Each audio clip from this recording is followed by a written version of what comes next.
kwa jina naitwa Maria Yona.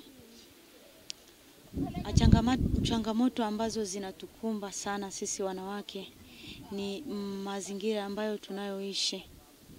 Yaani kweli inakuwa ngumu mimi kama mwanamke inanipa ngumu kwa sababu kwanza kabisa sina maeneo ambayo ni ya utafutaji.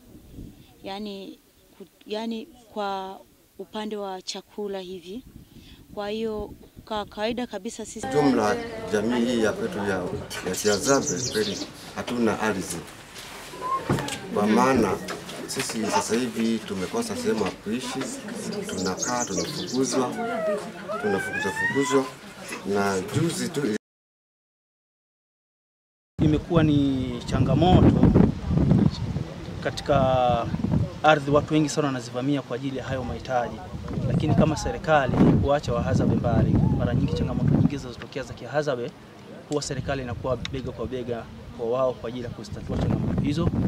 Kwa mfano kama hizo walizozielezea kwa wakati huu hapo, nadhani ziko katika sehemu husika za kimamlaka za kiserikali, wanaendelea kuzisimamia na kuzitatua kuhakikisha kwamba Wahadzabe wanapata stahiki zao, kwa sababu Wahadzabe ni sehemu ya uchumi wa Tanzania, ni sehemu uchumi wa Karatu, tarafa ya Yasi na kata ya Bara kwa ujumla. Neema Tozihirwa ni kaimu meneja wa Savi Media. Tuko hapa tukishirikiana na wenzetu wa MyPark kwa ajili ya kufikia jamii ya wawindaji ambayo inapatikana huku katika Ziwa Eyasi.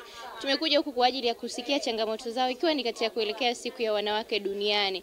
Tunafahamu wako huku wanakabiliwa na changamoto nyingi, lakini tumebaini mengi zaidi ambayo tunaweza tukayafikisha kwenye jamii na serikali ikaanza kuchukua hatua. Cha kushangaza